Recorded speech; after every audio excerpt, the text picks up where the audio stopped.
savez, s'il y a un truc que j'aime particulièrement dans Final Fantasy, ce sont les antagonistes. Et oui, comme chacun d'entre vous, j'en suis sûr. Les antagonistes de la célèbre série de jeux vidéo Final Fantasy, développée par Square Enix, ont toujours été des personnages mémorables et cruciaux pour l'expérience du joueur. Ces personnages, souvent complexes et intrigants, sont essentiels pour créer des histoires captivantes et profondes. En tant que force opposée aux protagonistes, les antagonistes de Final Fantasy incarnent les enjeux élevés et des défis que les joueurs doivent surmonter tout au long de l'aventure. L'écriture des antagonistes est remarquable dans cette série, offrant des motivations variées et des personnalités bien développées. Ces personnages sont souvent le reflet des thématiques abordées dans chaque épisode, rendant ainsi les confrontations avec eux d'autant plus significatives. Les antagonistes sont devenus des icônes de la culture populaire et des références incontournables pour les fans du genre. Je ne sais pas vous, et je ne vais pas être très original, mais mon préféré reste Sephiroth, et je compte bientôt lui consacrer une vidéo entière d'ailleurs.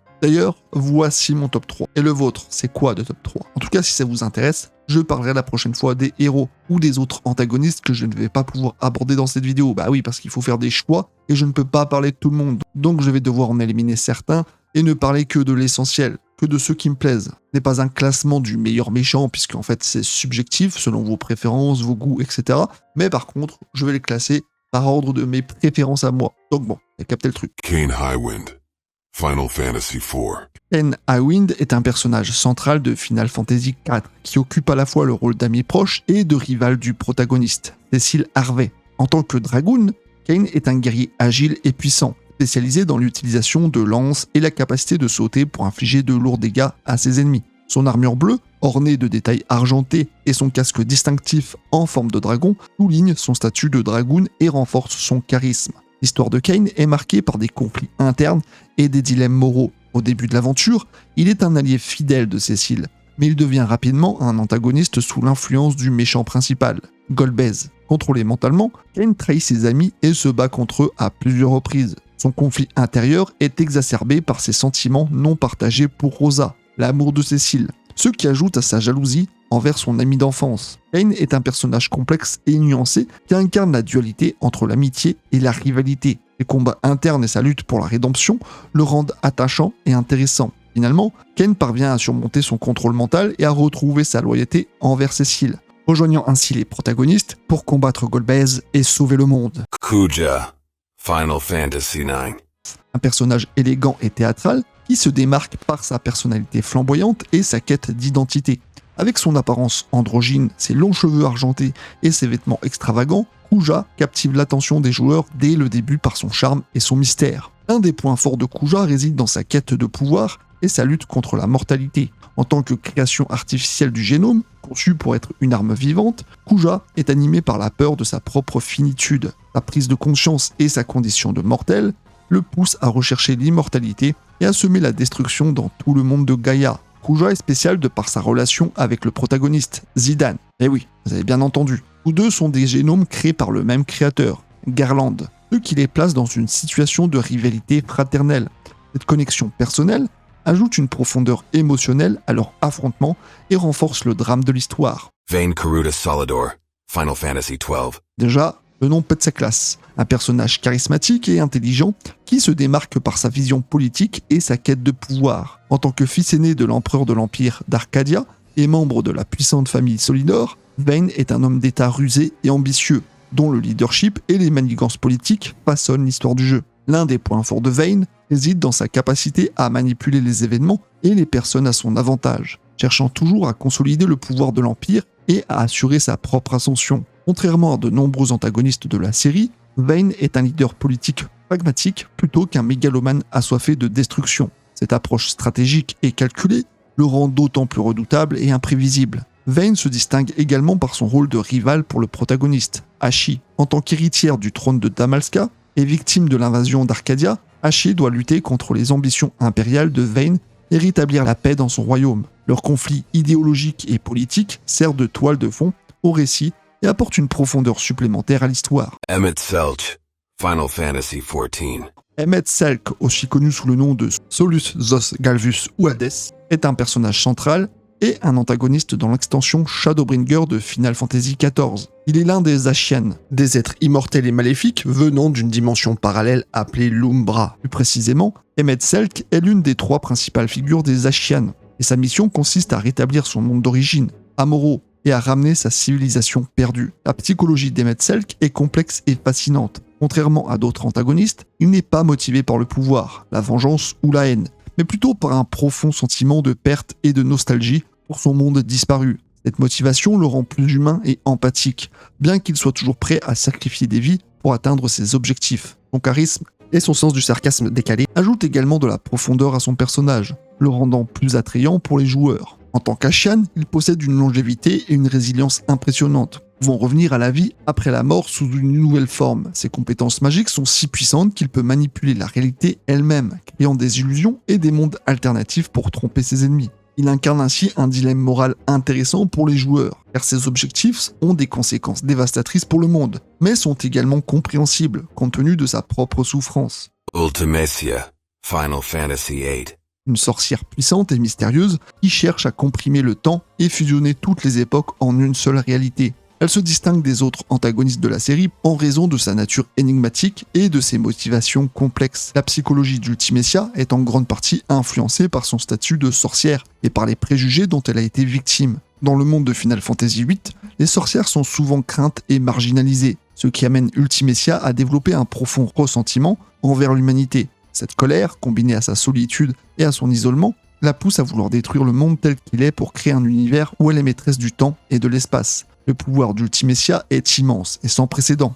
En tant que sorcière, elle possède des capacités magiques exceptionnelles, notamment la capacité de posséder et de contrôler les esprits des autres. Elle est également capable de manipuler le temps et l'espace, ce qui lui permet de lancer son plan de compression du temps. Sa puissance est si grande qu'elle parvient à fusionner avec le temps lui-même pour devenir une entité quasi omnipotente. Son désir de vengeance et de contrôle absolu découle de son expérience en tant que sorcière marginalisée, offrant ainsi une perspective unique sur la nature du pouvoir et de la discrimination. Son pouvoir incroyable et sa quête inébranlable pour changer le cours du temps font d'Ultimecia un personnage emblématique et mémorable dans l'univers de FF. Caius Ballad, Final Fantasy XIII-2.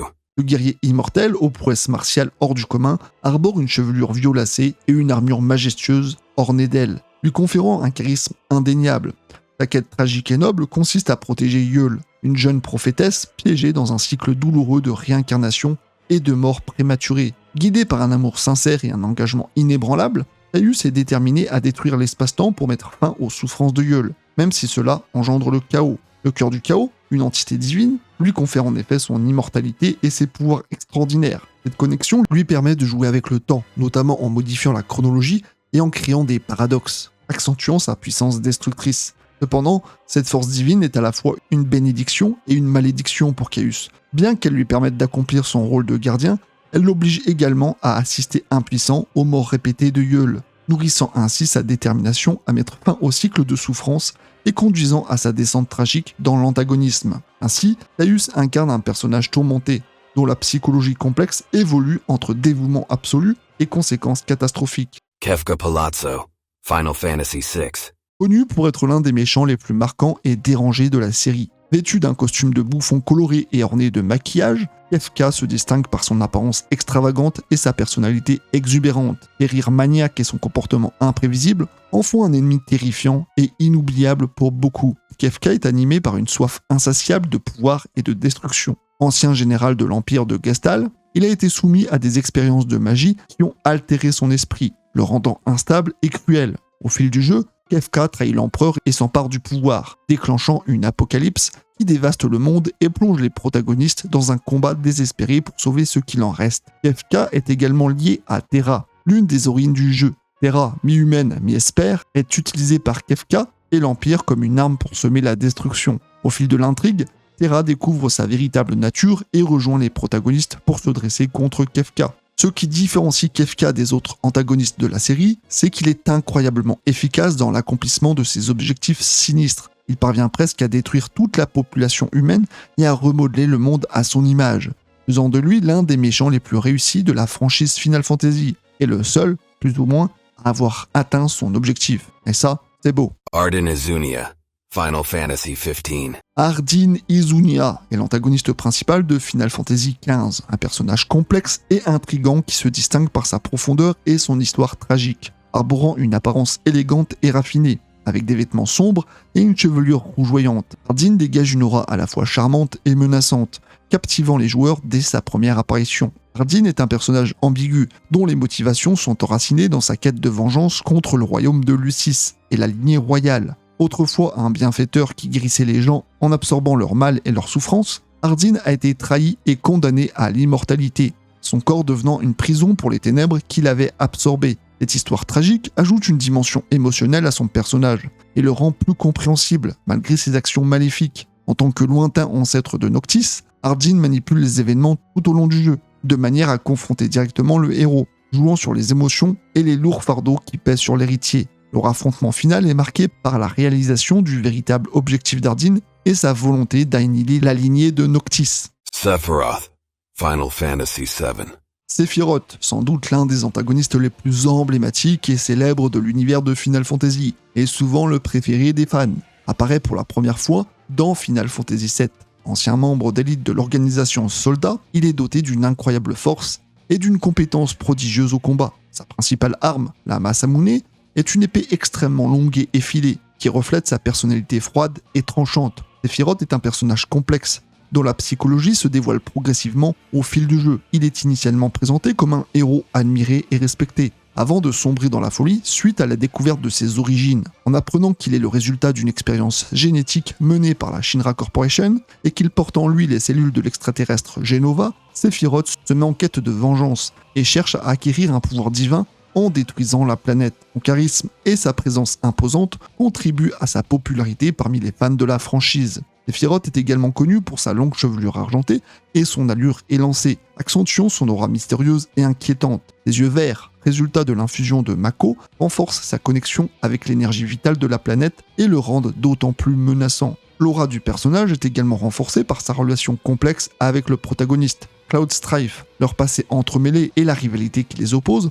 offrent une dynamique intéressante et captivante tout au long de l'histoire. Leur confrontation finale est l'un des moments les plus marquants de Final Fantasy VII et a marqué les esprits des joueurs certainement à vie, tout comme le meurtre de Aerith qui reste sans doute gravé dans les mémoires pour beaucoup de joueurs. En somme, les antagonistes de Final Fantasy jouent un rôle primordial dans le succès de cette série emblématique. Ils offrent non seulement des défis stimulants aux joueurs, mais apportent également une profondeur narrative et une résonance émotionnelle à chaque volet de la saga. Personnellement, j'attends avec impatience de découvrir le nouvel antagoniste de Final Fantasy XVI et je suis très enthousiaste à l'idée d'en apprendre davantage sur lui. Ainsi, les antagonistes de Final Fantasy continueront d'inspirer et de fasciner les joueurs du monde entier, tout en contribuant à perpétuer l'héritage de cette franchise légendaire. Et personnellement, je trouve qu'il ressemble beaucoup à certains personnages qu'on peut retrouver dans les mangas. Final Fantasy finalement est assez proche en termes d'écriture ou de développement, et ça, on peut pas lui reprocher. Si vous aimez la culture Jap et les mangas de manière générale, je vois difficilement comment vous ne pourriez pas adhérer à Final Fantasy, à son écriture, à ses personnages, mais surtout à ses antagonistes, qui, comme souvent dans n'importe quelle œuvre d'ailleurs, dans n'importe quel média, est souvent la clé de voûte qui permet de réussir une œuvre, de la rendre intéressante, car sans un bon antagoniste, malheureusement, on ne fait pas grand-chose. Ça, c'est un fait. En attendant, vive Final Fantasy, et n'oubliez pas de me dire quel personnage vous voudriez voir pour la suite. Compte sur vous.